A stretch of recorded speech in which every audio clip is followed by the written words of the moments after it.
Auspicious greeting to everyone online. Welcome to our North America Humanistic Buddhism courses. I am Venerable Qian, and in my course here, I'll be sharing with you on the history of India Buddhism. And before we start the class, I would like to introduce to all of you about how we are going to conduct these 10 classes. Introductions on the classes arrangement. All classes will be recorded for 50 to 60 minutes. You can arrange your own time to attend the class online in any time.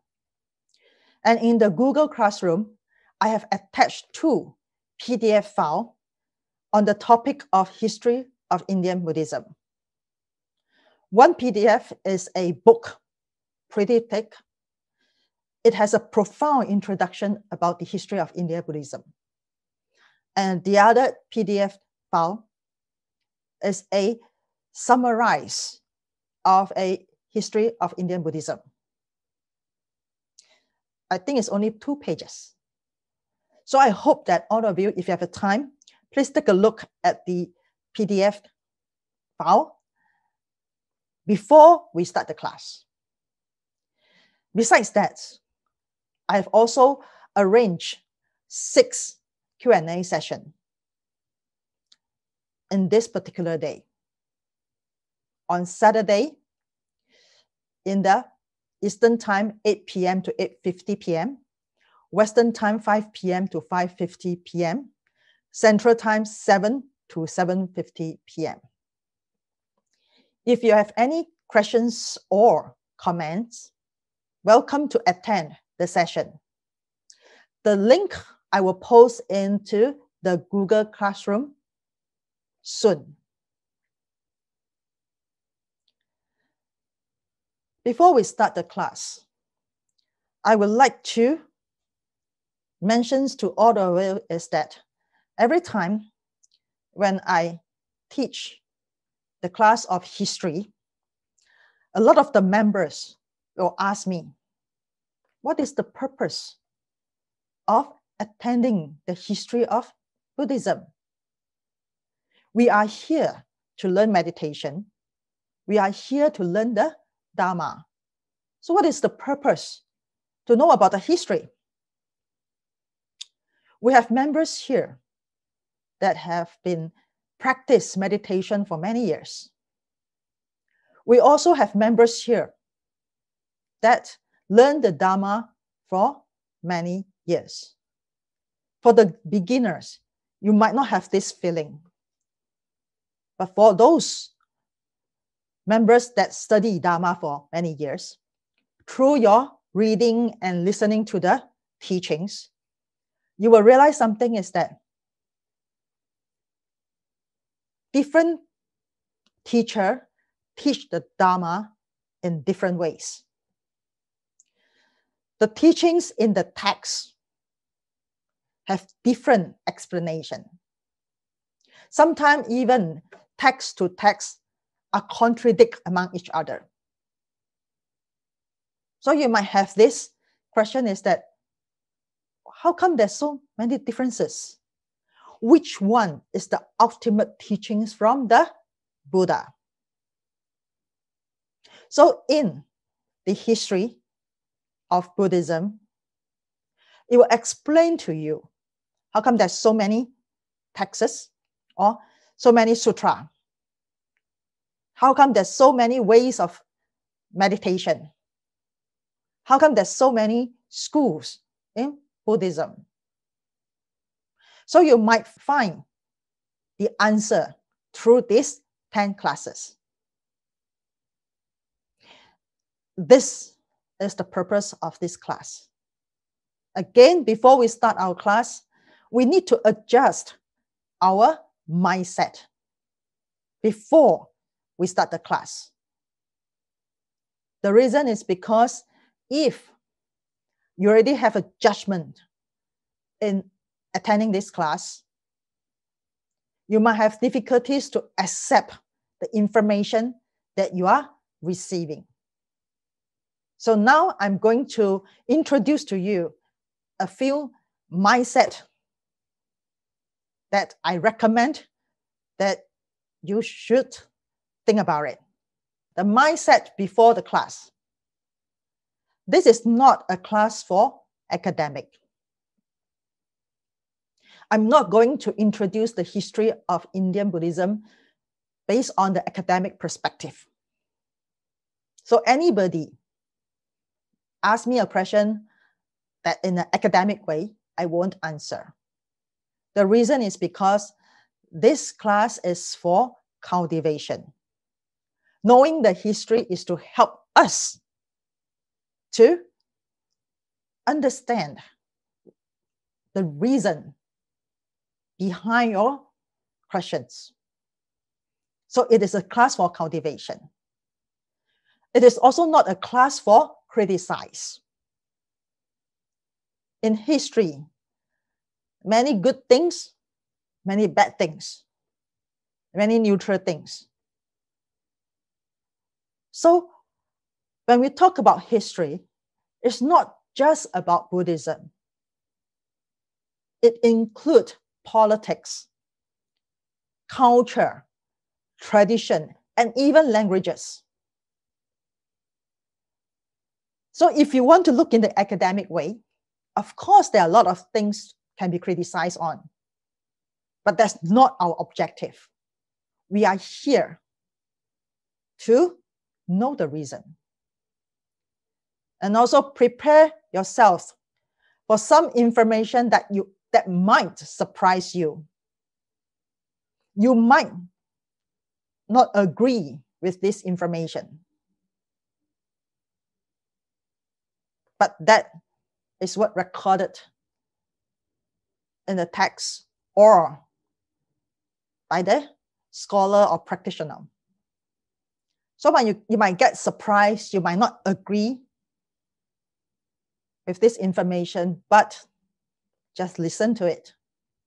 And that's the reason why I urge for all of you to pour away your cup of water before attending the class. Just attend the class with a simple mind. Receive the information, and then after that, explore by yourself. Look into books. Look into the history. You will find something. And here will be the content for the 10 classes. This content are religion and culture in India before the Buddha's time. This is very important. The Buddha was born in that background.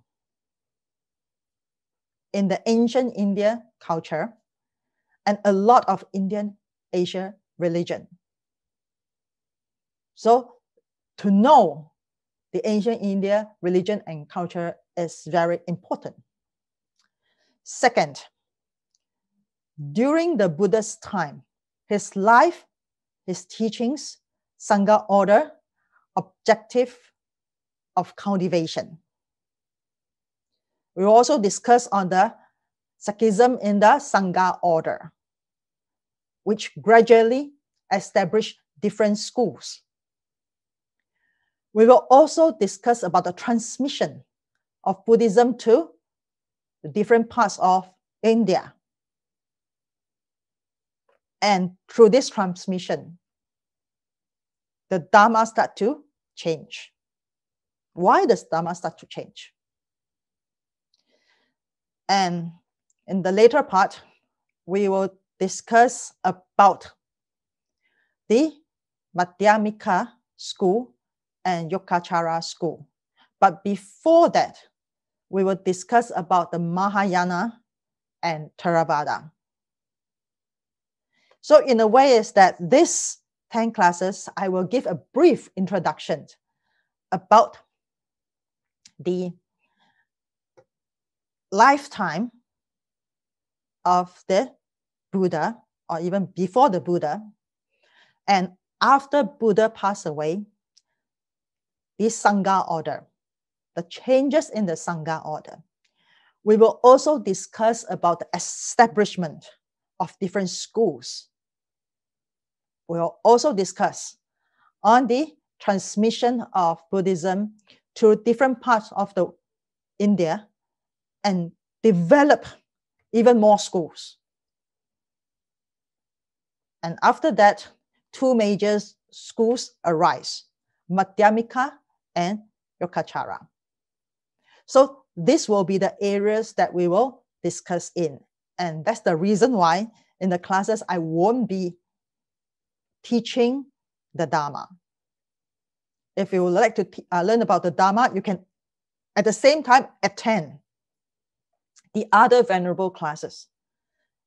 And you will get the teachings of the Dharma. So now we are going to start our class.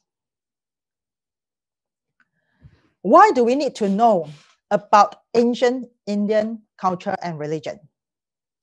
In order to understand the Buddha's perception, in order to understand the relationship between Indian culture and religions and early India Buddhism. The reason in the changes of Buddhism in India. Buddha was born in that environment that have different Indian religions and culture. These religions and culture more or less will influence the Buddha. Some of them he might not agree, but some of them he accepts. So we will explore about the relationship between these two. And from there, after the Buddhas pass away, you will know the reason why Buddhism start to change. And that's the reason why we need to know the ancient Indian culture, religions, and its lifetime. This is a map of the ancient India in 500 BC. I'm not going to ask all of you to remember all these places, but remember this three circle: the center, the east, and the west. In the 10 classes, I will keep mentioning about these three circles. How Buddhism established and spread out. So this is a very important map. Now we are going to the lifetime on the culture of ancient India. During 9000 BC to 7000 BC, rock shelters of Bhimbaka, the earliest records of the Indian history, exist in the form of the rock shelter of Bhimbaka. So this was the most earliest time that people have the record. And after that, between 7000 BC to 3030 BC, called the Mehaga culture. I might not be announcing right because this is a Sanskrit or Indian language. It is one of the oldest sites that indicate the introductions of the concept of farming and herding. So during this time, the people start to have this concept of farming, growing vegetable, and also start to herd, start to have the farm that have animals. So during this time, they start to get more civilized. And between 3300 BC to 1700 BC, it is so-called the Indus Valley Civilization. Early Harappan phase, matured Harappan's phase and late Harappan's phase. So in this period of time is so-called the Indus Valley Civilization. But during this period of time, it's separate into the early, matured, and late, and so-called Harappans. So we are going to look into these Harappans one by one. Between 3300 BC to 2600 BC is called the early Harappans period. The early Harappan phase lasts for approximately 700 years, starting with the Ravi phase. It is one of the 3 earliest urban civilization and make use of an early form of the Indus script known as Harappan script for writing purpose. Around 2800 BC, the Kottichi phase of the Indus Valley Civilization started. So in this period of time, the people during that time start to get more and more civilized. And they start to have their own scripture, like writing things. Maybe when they want to talk about the cow, they will draw the image of the cow. If they want to draw a man, they will draw the image of the man. So they start to have this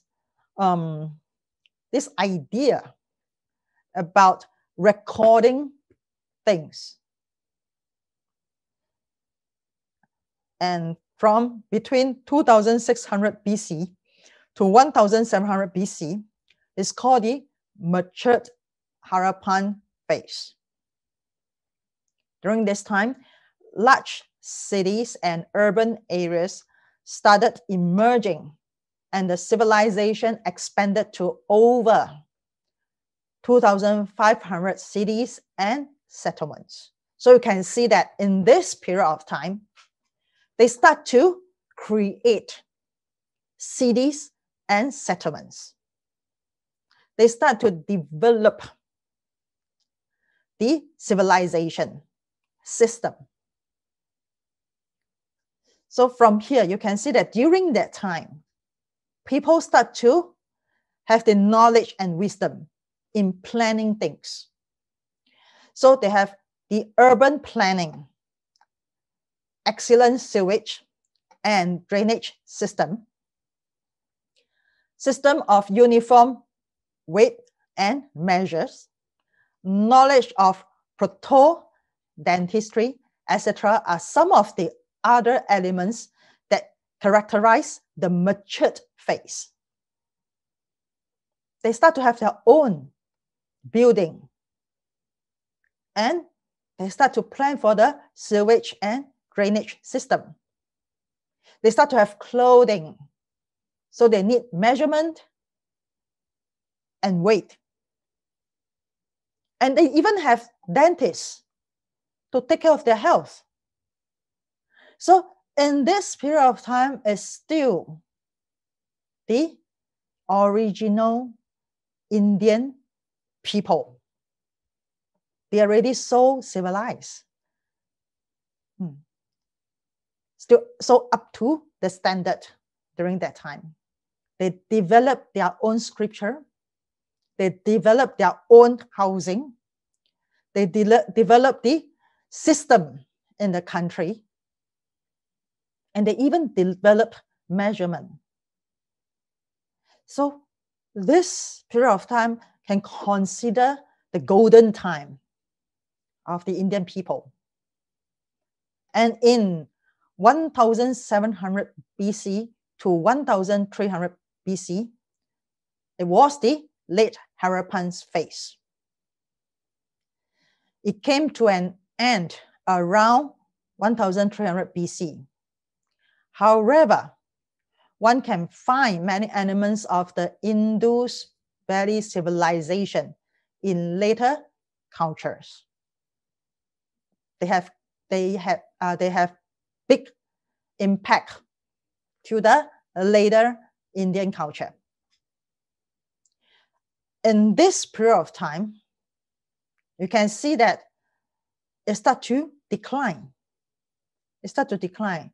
The reason is because between 1700 BC to 500 BC, the people from the Europe, now we call it Europe, at that time called the Aryans people.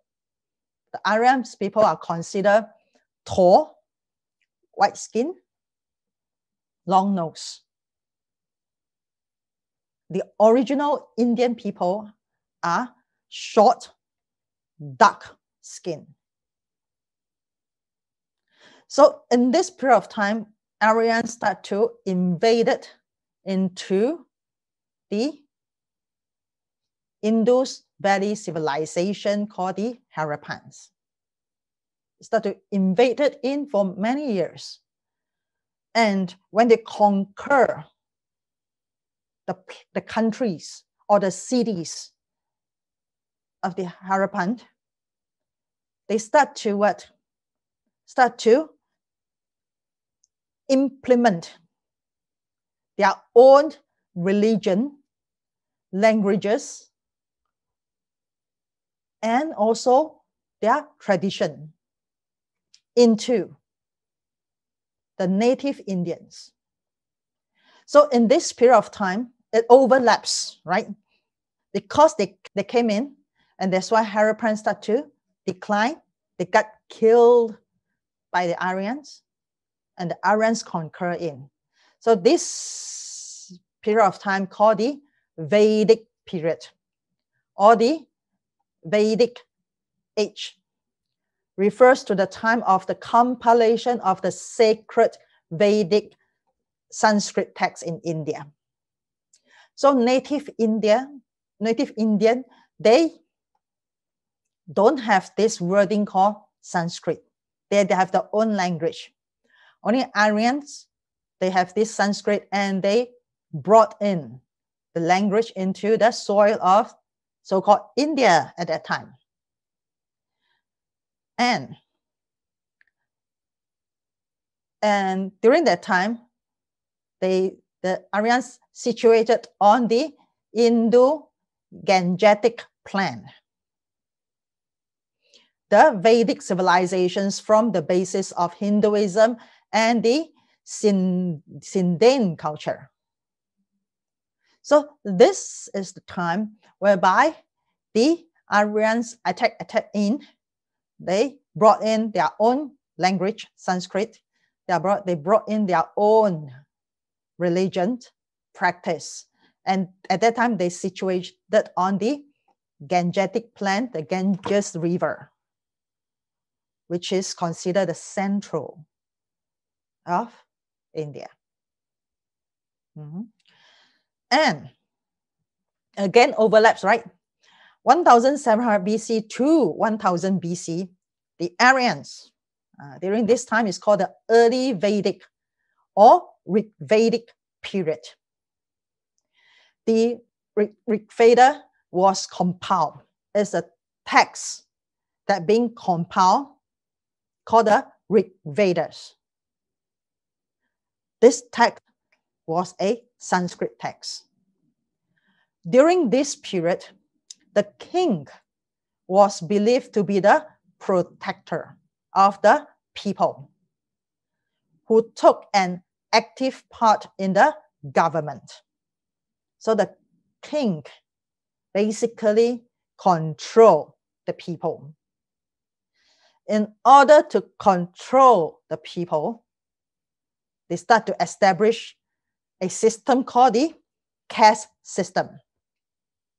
Started becoming firm, and families started becoming male-controlled. So this system started to establish and spread in India. And you can see that even to now, there are still forced caste system in India. So you can see how strong is the impact. And the man or the male position is considered the most important person in the family, and women become very, very low. So who introduced the caste system to India? Aryans. You can see that in the early time, they never have any record say that, oh, there's a different group of people, there's highest or lowest. They never have this. But during the Vedic period, they start to establish the caste system in order to control people. In order to control people.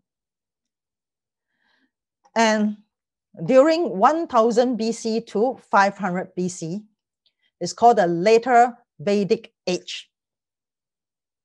Start to get to the later period of Vedic time. Agriculture becoming the dominant economic activities, and a decline in the significance of cattle rearing. The political organization changed completely with the reduction in the involvement of people in the administration. So you can see that in this period of time, agriculture become the main source of economic activities, and decline of the cattle rearing. And in the political organization, people start to reduce involvement in the administration. And the king control the people. But in order to let everyone listens to the king, and that's why they start to have a priest system called the Brahman. So in India, the practitioners are higher than the king. Faith come in first, and then politics. So these are the system during that time. So in around 600 BC, the formation of 16 Maha Janapadas, so-called the 16 Great Kingdom. And the Buddha's kingdom is part of this 16 kingdom, and also considered the biggest kingdom. And during 599 BC, the birth of Mahavira, founder of Jainism. Later we'll talk about it. And around 563 BC, the birth of Siddhartha Gautama, Buddha, founder of Buddhism. You realize that I keep mentioning around, because even at this point of time, nobody can say that Buddha's definitely born in this year, this time, this date. Nobody can say that. So we can only estimate. And also that's one thing that I would like to emphasize is that the so-called Jainism and Buddhism, this so-called ism, basically they were developed during the later part of the century. So this is something that I just want to let all of you know, that the Buddha never says that I established Buddhism. Mahavira never says that I established Jainism. They only have a group. They believe something together, and they establish this group. And 500 BC, the earliest written records in Brahmi start to have the so-called wordings, like scripture records as well, using the Sanskrit. Again, around this time, another language, another recording start to have the Panini, standardized grammar and morphology of Sanskrit, converting it into classical scripture. And with this, the Vedic civilization came to an end. So in this period of time, the Vedic civilization, in the later part, they start to develop their own wordings using the Sanskrit. They start to create their own texts, which we will talk later. They start to have record, and using this record to spread their practice or faith. And between 500 BC to 550 AD, it was the rise of the Jainism and Buddhism. Jainism, or Jain Dharmas, is the religious philosophy that all originated in the ancient India. So they so-called the religious philosophy.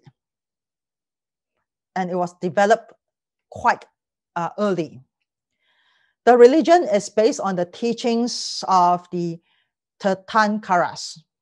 And the 24th Tirthankaras, Lord Mahavira, is credited with promoting the religion in the various parts of the world. So Jainism during that time is also considered one of the biggest group, one of the big group. And this Jainism does not just develop by Mahavira. He's the one that expanded. But Jainism basically had been in the ancient Indias very early. Very early. It's just that it may be considered as the minority. And the next will be the Buddhism. It's based on the teachings of Buddha, who was born as Prince Siddhartha Gautama. After attaining enlightenment, the Buddha set on a task of teaching others how to achieve nirvana. His teachings were later propagated throughout the world by Emperor Ashoka. So the Buddha, he enlightened. He has his own philosophy in looking into this world.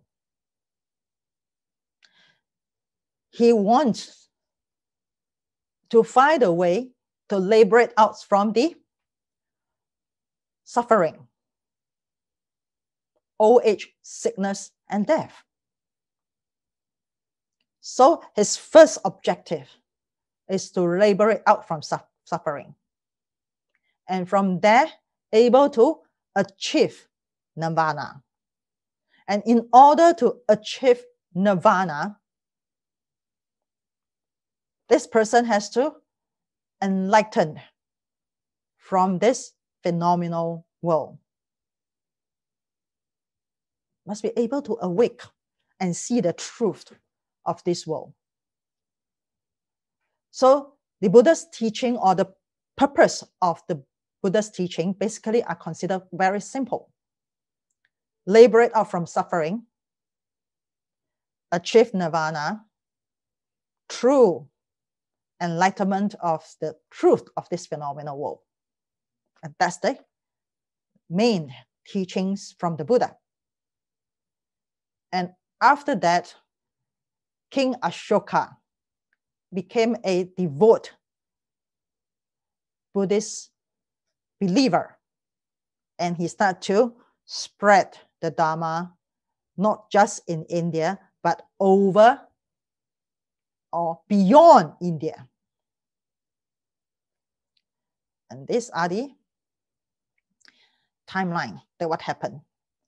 And religion during ancient India. In 9000 BC to 700 BC, rock shelter of Bhimbeka or 7,000 BC to 3,000 BC Mahakra culture, there were no written record. They might worship to nature god. The nature god, so-called the water god, the fire god, the sky god, the sun god, the moon god, or the sea god. So to them is that at that time, they faced with a lot of nature challenge. And in order to comfort them from these challenges, they start to create the worship practice. So when they were flood, they will worship to the sea. And there's fire, they will worship to the fire god. When it's too hot, they worship to the sun. So during that time, no record, so we won't know. The only thing that we can guess that they worship to the nature god. And in 3,300 BC to 1,700 BC, the Indus Valley civilization, the early, matured, and late Harappan phase, it was widely suggested that the Harappan people worship a mother goddess, symbolizing fertility. So from so many gods, they start to have this belief that there is a one god, mother goddess, and symbolize fertility growing from generation to generation. So a few Indus Valley seals display Swastika sign, which were there in the many religion. So Swastika sign is the sign of prosperity, the sign of protection, and the sign of fertility. The earliest evidence of elements of Indian Buddhism is before and during the early Harappan period. The phallic symbol close to the Hindu Shiva lingam was located in the Harappan ruins. So this indicated that during that time, basically the people already have this concept of symbol, sign. They believe that certain signs represent certain things. And these certain things should be something that protect them, help them. So this is something here about this period of time. And then between 1,700 BC to 500 BC Vedic period, the religions of the Vedic periods, also known as the Vedism or Vedic Brahmanism, or in the context of Indian ancient times, simply Brahmanism was a historical predecessor of Hinduism.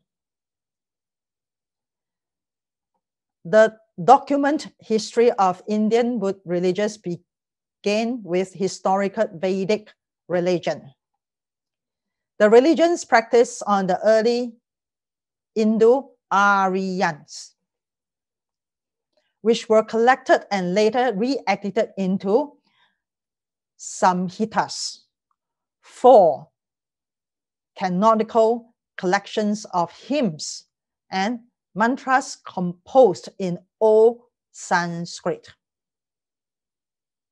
So during this period of time, there was something called Brahmanism, which is the priest system. And the priests are so-called the Brahman.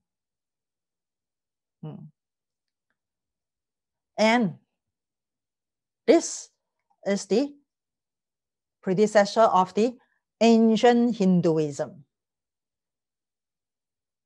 when Aryans enter in, they start to have this record it down. Start to record it down, and also Aryans start to re-edit the wordings in the old text. So after they edited it, it become 4 canonical collections of hymns and mantra. So hymns and mantra already in India for many, many years. Many, many years. It was not created by the Buddha or created by any schools. It has been there for many years. So these 4 Vedas, called the Rig Veda, Saman Veda, Yaja Veda, and Atharva Veda. The Rig Vedic hymns were dedicated to various deities. So from worshipping to the nature god, and after that has a mother goddess, and then they start to introduce deities in their faith. So you understand is that why in some of the texts it mentioned a lot about the deities. It's part of the Indian culture. The religious practices rely on a priest administrating rituals that often involve sacrifice. Remember earlier we said that the people start to reduce in government, the administration. And who become the government of administration? The priest. The priest, the Brahmin. Brahmin priest.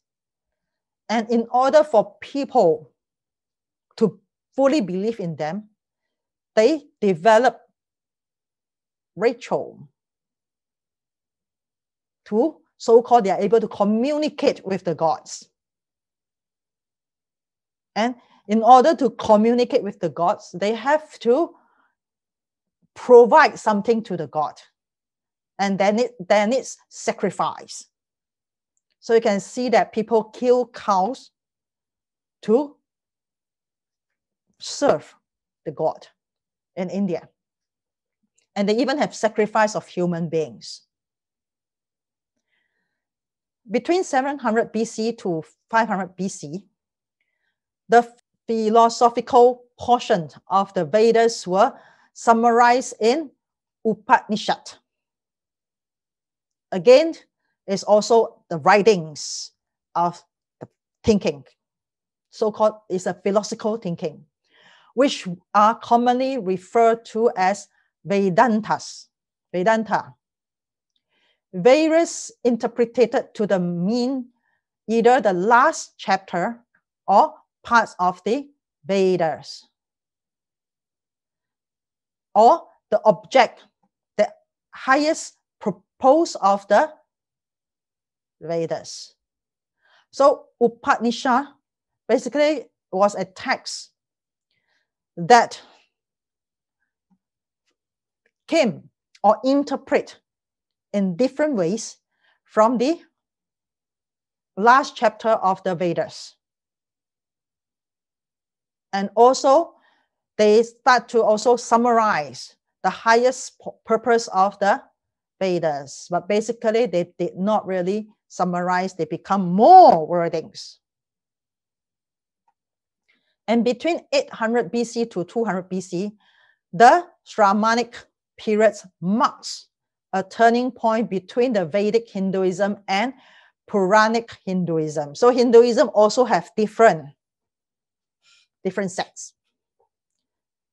They also split into different schools or sects or group. The Shramana movement, an ancient Indian religious movement, parallel to but separate from Vedic tradition, often challenge many of the Vedic and Upanishadic concept of soul, Atman, and the ultimate reality Brahman.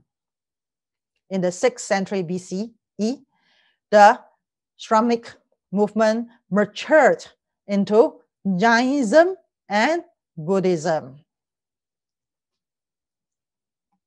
Why there was this development of Upanishad? Basically, Upanishad can be considered as a thesis, to summarize the ultimate teachings in Vedas, to summarize it. But they make it more complicated from four texts to Upanishad, and a lot of praising to the god. In the earliest time of Vedic, the Rig Vedic, it emphasized more on people, how the emperor managed the people in the country. But when times start to change, the priests, the Brahman, start to have a higher position. In a way, politically, in a way, is to manage the people. And in order to let people think that the Brahman, the priest, Indian priest, are much higher than everyone, because he's the only one can communicate with God. So they start to develop sacrifice ritual and also spiritual wordings. Spiritual words whereby we don't understand. They call it a Sanskrit.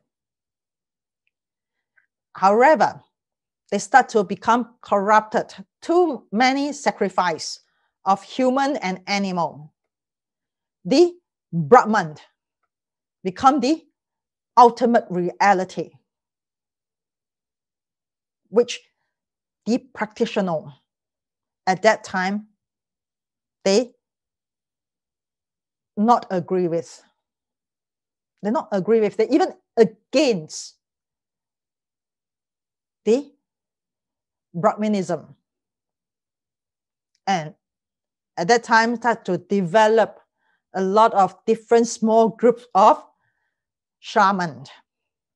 We call in English the ascetic.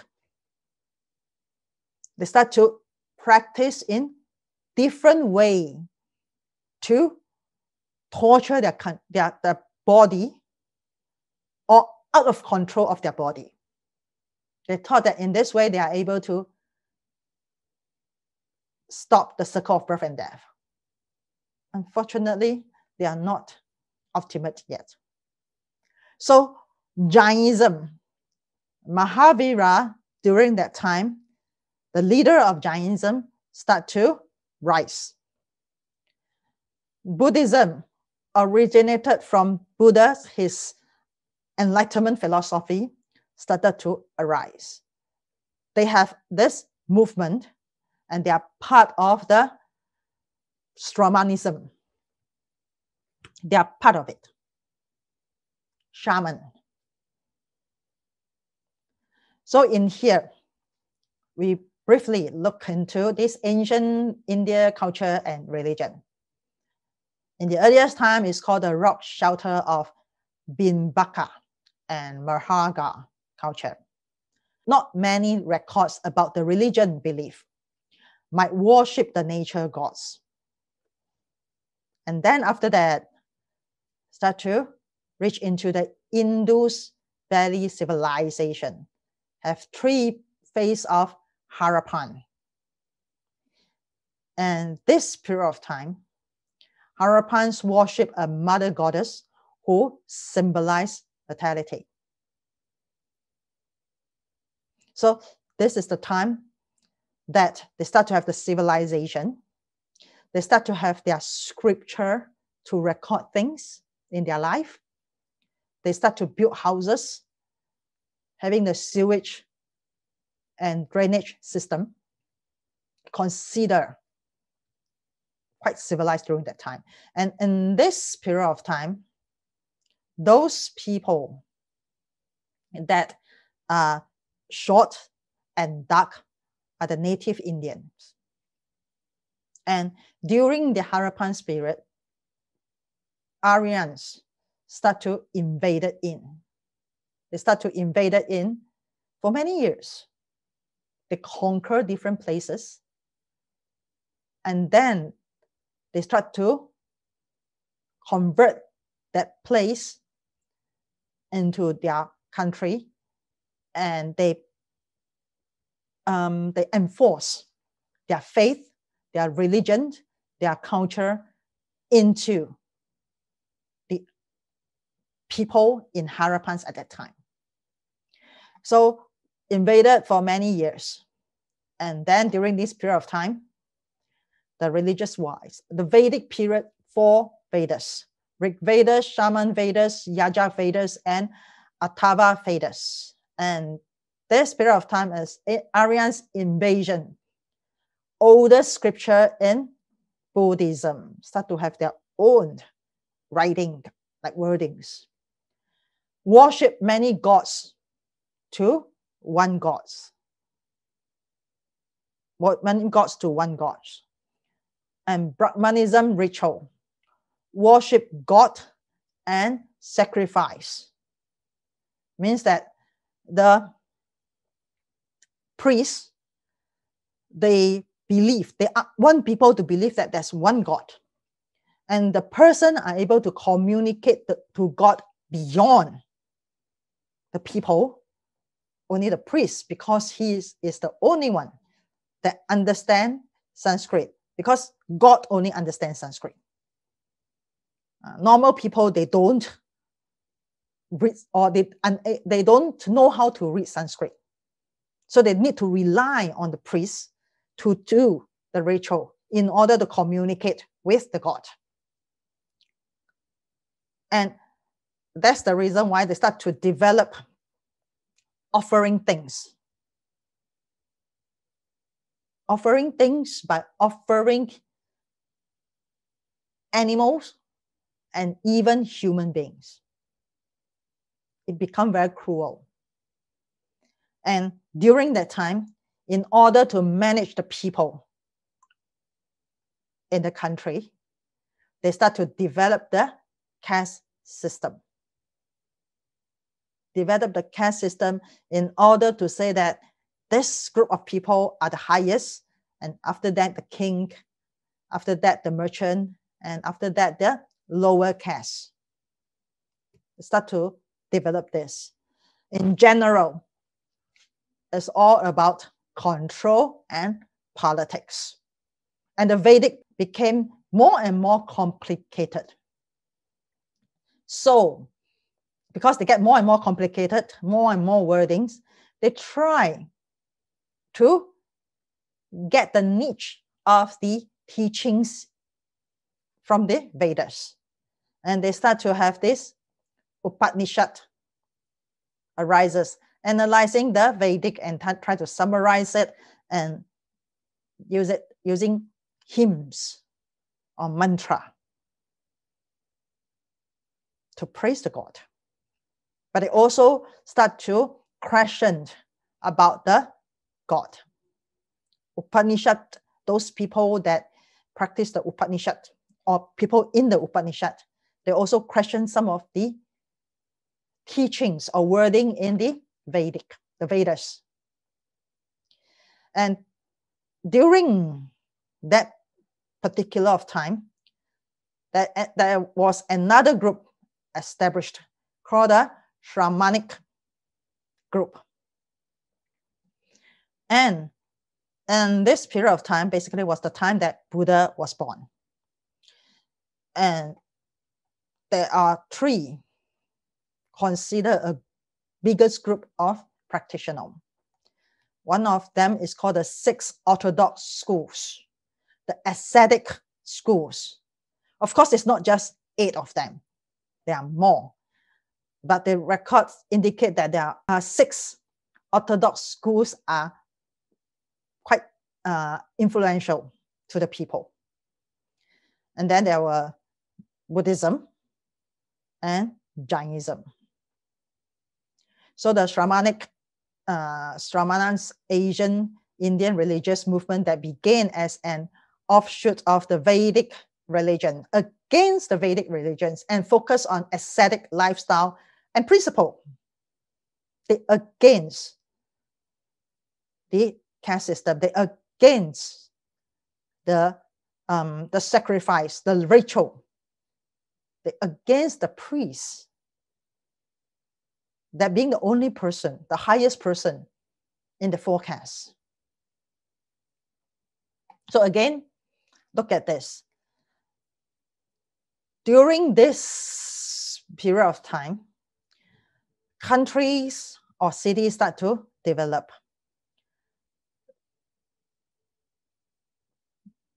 This center in here, there's a Kapilavastu, was the place that Buddha was born. It was considered the center, but it's more close to the east. More close to the east. And you will know why I keep mentioning about this more close to the east, but consider in the center. Consider in the center. So there is a Shravasti here. There's a Vaisali here. The Buddha basically traveled around here. Okay. So the relationship between ancient Indian culture and religious and Buddhism is in order to understand the concept of Buddhism, in order to understand the connection between Indian Buddhism and Buddhism, in order to understand the changes in Buddhism. So that's why we must understand the ancient Indian culture and thinking that influence the Buddha. But when I mention about influence, doesn't mean that the Buddha accept all of them. If the Buddha accept all of them, there won't be a Buddha philosophy or Buddha enlightenment. There won't be any Buddhism arises. So what the Buddha enlightened, and what are the differences between what we discussed earlier and the Buddha? So this will be something that we will discuss in our next class. And I hope that if any of you have any questions, please write in the Google Classroom. I will answer your questions. And if you'd like to ask during the Q&A session, welcome. So thank you very much, and I will see you next week. Amitofo.